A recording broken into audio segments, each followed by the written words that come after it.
Zip, dip, bat, zip, zip, whap, whap, whap, check it out, check it out, check it out. Oh my god, it's Kenji's World. Do, do, do, do, do, do, do, do, do. I come from the land down under. I am a monster inside of a regular man. Yo, ladies and gentlemen, what's up? How you doing? How you doing? Thank you so much for joining me today on the 26th of August in Australia. Here we are, GC baby. It is nighttime. It is Monday. It is a rolling day. Things are happening. So much going on. The energies are shifting deeply right now, just stirring the pot, asking me to transform and transcend into a greater individual than I was before. Will I do it? Shall the threshold kill me or I kill myself? I'm kidding. Fucking crazy times, man. Energy is hot. It's hot. It's building relationships at the moment. Building relationships, man. I'm going out, mingling, chatting to people. Relationships is in the air. Make sure you're working on those. Clear communication with people. In terms of your close relationships, make sure you're having clear communications. And in terms of those bigger business relationships, the nature of really trying to clearly articulate who you are, what you do. It's very pivotal. The pitch, it's going to sell it, man. How you get people on board. But it's not just pitch, but it's also positioning. How are you positioning yourself in the market? How do you position yourself in life? How do you position yourself inside of your schedule? How do you really maximize and utilize where you are and your energy and resources? I think that's what positioning is for me. There's so much going on, and I'm really trying to optimize where can I put myself to achieve what kind of result, because there's only a certain amount of time in life, and I'm noticing how much time and energy can be spent in front of the desk, in front of these computers, in front of here, in front of there, when there's a whole world outside.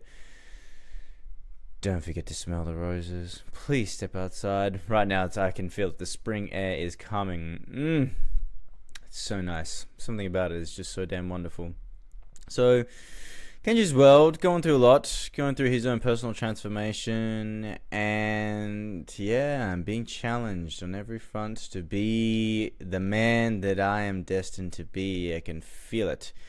It's putting me to the test. It's how well are you going to walk the walk that you've been talking a lot of the time, the greatest test that has ever arisen. So here we are, drinking my electrolyte water. Get amongst it.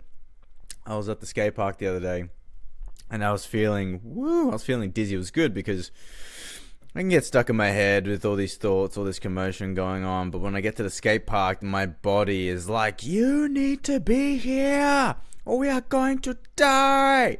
And I get this sketchy brain. I'm like, There's such a distance between mind and body can be created, so much distancing can be created. So how do you close the gap? Just get back to your body, move your body, breathe, make sure you're integrating all the elements into yourself, and just remember you are one whole being that is trying to regulate, one whole being coming together with multifaceted elements of being a human being. So as Gary Cardone was saying on his live, it's not easy to think about topics all the time, but a friend did mention, she sent me a message, and I'm going to shoot her a message back, but I thought maybe I'll put it in here anyway. She said she watched my video about my fears and trauma and how to overcome these things. I feel to be able to put yourself back into a state so that fear, trauma, deep wounds can arise is going to be the best way that you can overcome it, because you can't fight an enemy you cannot see. So usually coming into stillness, stilling your mind, stilling your body is a good place to do it. I'm also noticing once I go into a relationship, all those things about, that I found challenging, in terms of relationships, they're all coming to the surface. I can see them. I'm starting to conquer them. I'm starting to get over them. I'm starting to recognize where they are, because until this happened, I wouldn't be able to see it. I wouldn't be able to see them in the background. I'd just be living my life, ticking away, solo warrior, thinking that he's got all his shit sorted, until BAM! Comes into a relationship. You start living a life with somebody else, mingling your heart, mind, soul, all those things. And it's going to bring up stuff, and it's good. I really appreciate it. So how do you trigger it? I think that's the question of what's your fear, what's your worry, what's your concerns, and how do you want to go about, engaging that? Meditation, sitting still. It's very annoying, the sitting still process, but that's why it's so good. Because that sitting still is going to bring so much pain, and once the waters start to settle, then you're going to start to see yourself underneath, right? You're going to start to see those things arise. So how are you dealing with them? Just being calm, staying centered, knowing that you have a choice in how you react to life. What happens in life, you don't have a choice, but how you react to life, what kind of things you do from the encounter of the phenomena is your choice. Now, that can be debated, of course. People say, yes, how much conditioning, social conditioning, physical life conditioning is there depending on the choices that you're making? Of course, it's going to be all these factors depending on the choices that you are going to make. But if we can start to discern a little bit more of where those choices are coming from, slowly but surely, I believe you will start to have more control or better judgment that is going to be the best choice that you can make in the situation or scenario arising. So that's one way, I would say. And the other way is, man, when shit's going to shit inside of yourself, then just remain calm. Just know that it's temporary. When you're going through emotional turmoil, just know it's all temporary. It too shall pass. It too shall pass. It's not going to be an eternal thing. The more we cling to the fear, the more we cling to the worry, it's only going to lasso it back into your life. So just relax, enjoy the ride, say hey, shake hands, kiss babies, do all that sort of stuff, and keep on moving. Easier said than done, of course. Easier said than done. Hope you're all doing well on the other side there. For those that are checking out, appreciate you. Don't forget to like, subscribe if you want to keep hearing these videos, or if you want to start chucking some comments in there. I'd love to see what you're thinking about Kenji's World. He's a fucking nutcase. Yes, probably. If that's the only comments I get, fantastic. I shall continue the endeavor. But if there's anything else you want me to riff and rant about, one day I'd like to move this into a podcast where I've got other people involved. But right now I'm busy. Life is taking me into a trajectory to be able to do one thing at a time. Who would have fucking thought? One thing at a time. Unfortunately, even this one thing that I'm doing is 10 billion things that I need to sort out. But it's still stuck into a trajectory of one thing at a time. And it requires discipline. It requires focus. It needs constant reevaluation to be doing this one thing of where is this whole thing moving to? There's so many moving pieces. I'm talking about my business right now. Of where are these moving pieces trying to go? Where are we looking to direct them? What is the structure that we are looking for to create? What is this thing? Because if not, you'll just get thrown asunder by the energies and by all the whirlpool of business and people looking for your services, or you thinking you can solve this issue or being able to cater for that until you really know where you're going to go. Not until you know, but to keep that in mind, I'm finding it's very, very important, because if I don't, business and the grand machine is just going to suck me in, and one day I'll be filthy rich and absolutely miserable. So that's not the pathway I want. There's something I want to achieve here. Try and bring people back close to God. Try and bring myself closer to God. My gosh, if I can. It seems like the most important and pivotal thing to do. I'm a flawed man, but I'm becoming better. I'm healing more and more. I'm growing more and more. I'm becoming a better individual inside of myself. And all these things are stacking up and, really showing me the capacity of what I'm capable of, and just stay calm is the biggest ticket, I think.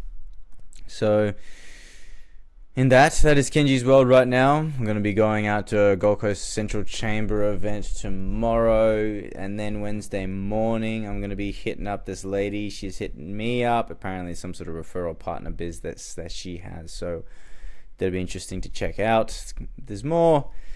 There's just this network. There's this thread. There's these connections everywhere that you're trying to pinpoint and figure out where is the optimal connection. This is this positioning thing. How are we positioning ourselves? Where are we looking to position ourselves? How are we looking to do it? Who do we need to know? What conversations do we need to have? What kind of information and methodology do you need to extract from processes, books, people? Ask good questions. Ask good questions. The better the question is, and okay, and that's tying into this whole Midjourney thing right now, the AI image generation thing. It's tying into this thing, the fact that Midjourney, or this current AI algorithm concept, and we call it AI, but it's just an algorithm, just a computation of lots of pieces of data to collate and turn it into an image, has no fucking flipping idea of what we mean when we say something, which is kind of great. I like it, because yes, we need to be much more concise, but when we're trying to paint a concept to the machine, it is not picking up what I'm putting down. And I realize that if this algorithm and this machine is a concept forming device, then the language it put has to be pretty concise. And it's very interesting to see how I can ask those questions, or what do I need to know, or what are the key pieces of information that I'm finding that this thing is picking up on to create context, to create an understanding of what I'm saying. Because sometimes I'll type something in and I feel like I'm asking for something quite in an energetic and personal sense, in an imaginary sense, something happy and holistic, and I type it in, and then the image it shoots me out is it's like a dystopian future looking image with certain colors. I'm like, why would you use those colors? It's so fucking depressing. What's going on? Why did you choose that? What with the language that I used, what made you think that that image and those colors were representative of what I was looking for? It's very fascinating that you just got to keep eyes on this thing. Obviously, it's going to get better and better as we go along. It'll get very, very advanced, but the nature of sentience is always going to be up for question. And fuck me dead. That's it. That's the final yawn for Kenji's World. I'm going to leave it at that. 12 minutes, 25 seconds. That's all you need to know. Thank you so much for joining me. You know how it is. I'll be back tomorrow. Like, subscribe, all that jazz. I'll talk to you.